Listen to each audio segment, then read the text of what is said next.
ओम शांति। आज मैं ओम शांति भवन में बाबा की मुरली सुन रहा था, सतगुरु और बाबा की बहुत ही प्यारी मुरली। तो ये रही स्टेज। पहले तो आज अमृत भी बाबा ने पिलाया। तो मुरली का चिंतन आज का ऐसा रहा। आज बाबा बोले, बच्चे, मैं तुम्हें कांटे से फूल बनाता हूँ। तो पूरी मुरली जो कांटों, हम कांटे बाबा के बच्चे बनते, जब बनते हैं तो मतलब फूल बनते हैं। तो बाबा ने इसको बहुत ही अलग अलग तरीके से बताया। सबसे पहले बाबा ने बताया कि मैं कांटों से भी प्यार करता हूँ और फूलों से भी। कांटों से क्यों? क्योंकि सबसे पहले कांटे ही होते हैं जब बाबा आते हैं। जैसे हम बाबा को जब नहीं जानते थे, ज्ञान में नहीं थे, तो हम कांटे ही थे। इस कलयुग की दुनिया में सब कांटे हैं। अब क्योंकि संगम युग में हम आ चुके हैं, तो हम फूल बन रहे हैं अपने अपने पुरुषार्थ अनुसार।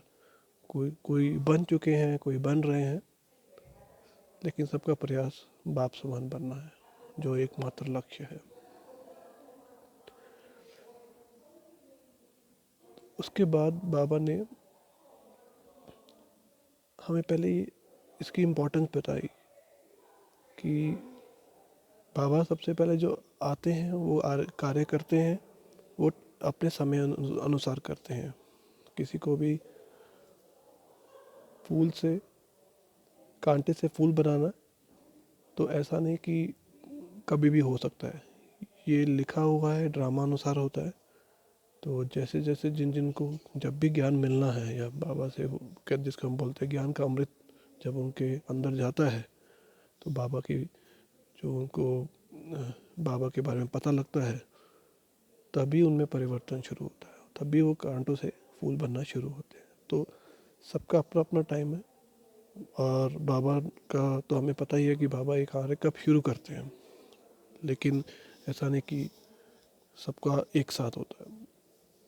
तो ये एक तो हो गया जो बाबा का कार्य या बाबा का कर्तव्य, जो पतित से पावन बनाना, जिसमें पतित हो गए हम कांटे और पावन जो हम फूल बन रहे हैं। अब दूसरी बात, ये एक मेहनत का काम है।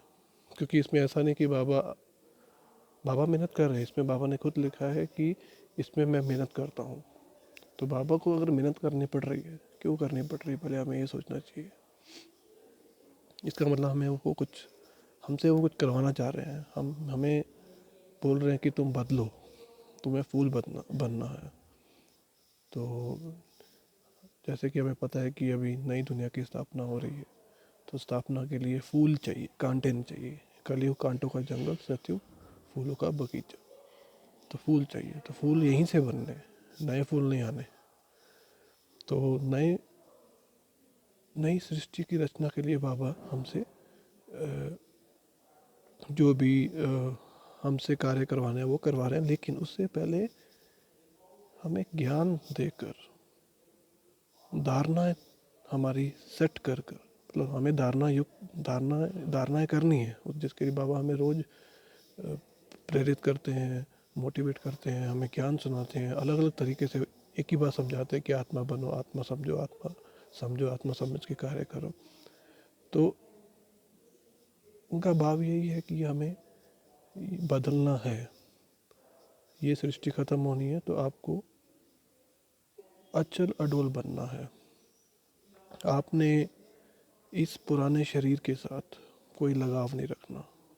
हालांकि यहाँ सुख दिखेंगे, जो कि जिनके पास बहुत पैसा है या कुछ अदरवाइज भी लोग सुखी हैं, जिसके कार है, घर है, अपना फैमिली है, तो सुख है, कोई दुख नहीं है उनको। लेकिन बाबा कह रहे हैं कि उसमें नहीं ठहरना, वो आपके लिए नहीं है।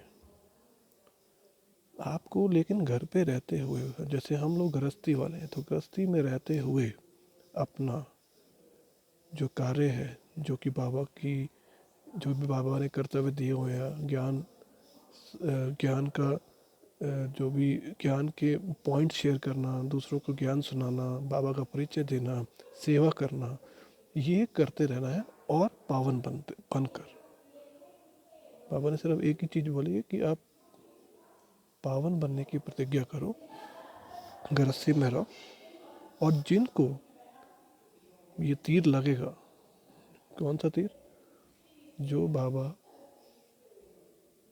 हमें सिलेक्ट कर कर ज्ञान सुना रहे हैं, हमें कुछ समझानी दे रहे हैं, शिक्षा दे रहे हैं, जिनको ये तीर लगेगा वो बिना सेवा करे रुकेंगे नहीं, बिना वो धारणा करे रुकेंगे नहीं, उनकी धारणा होनी ही है।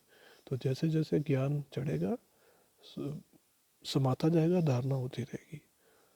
तो बाबा ने लक्षण भी बताए बच्चों के, किन बच्चों का ज्ञान बहुत अच्छा है, उनके क्या लक्षण है।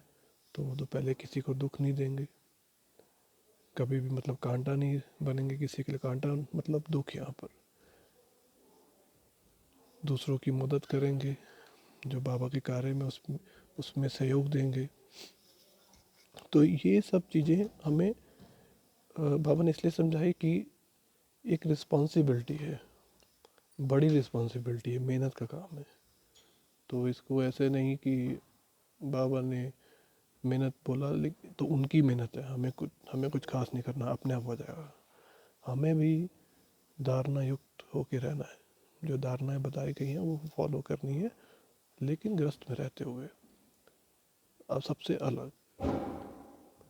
तो इसके बाद बाबा ने फिर हमें थोड़ी सी वो जो कह सकते हैं ट्रेलर दिखाया कि अभी तमो प्रधान जो बने हुए हैं सभी मनुष्य कलयुगी में, उनके उनके अवगुण बढ़ते जा रहे हैं दिन ब दिन। ऐसा नहीं कि अवगुण है उतने ही है, बढ़ते जा रहे हैं। तो बढ़ते जा रहे हैं मतलब अब उनका इन्फ्लुएंस आप पे भी होगा, अगर आप उनके संग में रहेंगे। तो हमें उनसे न्यारे होके रहना है। और बाबा ने फिर एग्जांपल दिया, अगर कोई मर जाता है या कोई कुछ भी तरह का लोभ है तो आपको दुख होगा। तो हमें इस चीज़ के लिए दुख नहीं होना चाहिए, हमें कभी रोना नहीं है, क्योंकि वो आत्मा ने शरीर छोड़ा, वो अपना दूसरे कर्म अनुसार उनको अच्छा भाग्य मिला होगा, अपना अच्छे अगले जन्म में अच्छे शरीर में जाएंगे। तो अगर लेकिन हमारा उनसे लोभ होगा, प्यार ज़्यादा होगा, क्योंकि शरीर के साथ है, तभी रोना आता है, दुख होता है। तो फिर बाबा कह रहे हैं कि ये नहीं करना है, उल्टा हमें हलवा बनाकर खाना है, मतलब दुखी नहीं होना। तो ये आज की बाबा की मुरली। और बाबा ने फिर अपना बताया कि एक तरह से हमें कितना बाबा प्यार करते हैं, मेहनत करते हैं, लेकिन प्यार से बताते रहते हैं। बाबा ने बोला कि एक साइड माया है जो तुम्हें खींचती है, और एक साइड मैं हूँ जो तुम्हें खींचता हूँ अपनी तरफ। तुम पहले ऐसे थे, सतयुग में थे, सतो प्रधान थे, तुम्हारा खुद खुद का राज्य था, बट अब तुम देहभान में आने के कारण सभी देह की चीज़ों को ही अपना समझ बैठे हो। और ये भी वो उस टाइम पे जब ये सब विनाश होने वाला है। तो तो बाबा हमें याद इसीलिए कह रहे हैं कि अब तुम्हें मुझसे प्यार करना है, मुझे याद करना है। और मंत्र तो हमें सबको पता है, मन मना भाव, उसी से हमारा जो जो तमो प्रधान स्थिति है चेंज होके सतो प्रधान में जाएगी, अगर हम याद की यात्रा में रहेंगे, हम बाबा को आत्मा समझ याद करते रहेंगे। तो फाइनली कांटों का जंगल और फूलों का बगीचा, ये बाबा मेहनत कर रहे हैं सत्युग की स्थापना के लिए। तो अभी ये कार्य बहुत बड़ा है, हमें किसी के लिए भी कांटा नहीं बनना है, हमें सिर्फ फूल बनकर बाबा का ज्ञान, शक्तियाँ, गुण और वरदान सबको देने, अपनी स्थिति श्रेष्ठ अचल अडोल रखनी है। और रिस्पॉन्सिबिलिटी दिखानी है, क्योंकि ये रिस्पॉन्सिबिलिटी का काम है। इसमें ये नहीं कि ये मुझे मिला और मैं, मेरा काम हो गया, मैं पार नहीं, इसमें मैं वाला कुछ चीज़ नहीं है। मैं तो सिर्फ अपने को चेंज कर रहा हूँ, लेकिन मैं निमित्त भी हूँ साथ साथ बाबा के कार्य के लिए। तो दूसरों के बारे में भी सोचना ज़रूरी है। तो यही बाबा ने आज का जो भाव था, पूरा कांटों का जंगल और फूलों का बगीचा, हमें इस चीज़ को बार बार याद करते रहना है कि हमारी रिस्पॉन्सिबिलिटी बहुत ज़्यादा बड़ी है। हमें बाबा ने सेलेक्ट किया है फूल बनाने के लिए, सबको नहीं किया। और अभी हमें ये रिस्पॉन्सिबिलिटी है कि हम भी आगे से आगे जल्दी जल्दी आगे जाकर दूसरों को बाबा का परिचय दें, उनको दुख ना दें।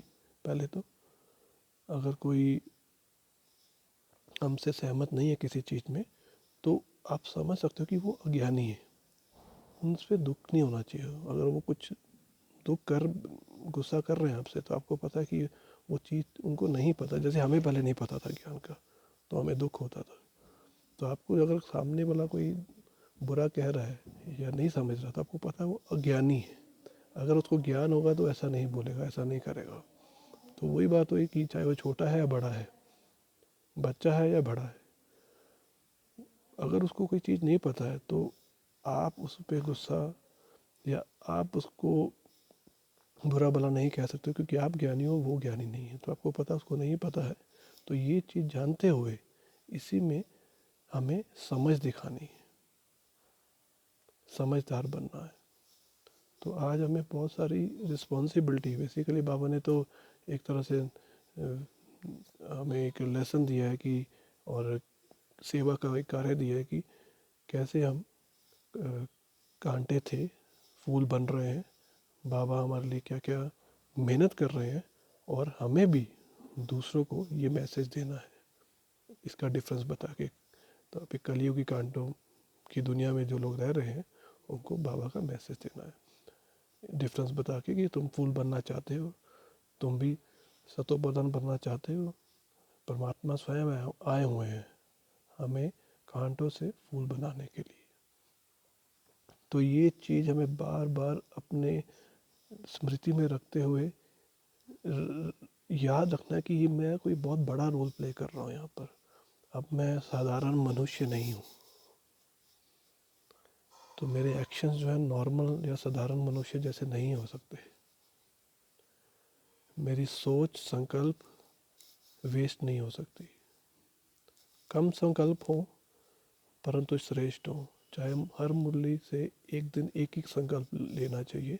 जैसे आज है कि मैं कांटों से, जंगल से फूल बनाने के लिए एक सेवा कर रहा हूँ, तो ये मेरा आज संकल्प है। तो इसका मतलब मैं किसी से भी मिलूँ, चाहे वो उसका कैसा भी व्यवहार हो मेरे प्रति, अच्छा या बुरा, मैं सिर्फ उनको मधुरता या अच्छा मीठा ही बोलूँ, या उसके प्रति शुभ भावना,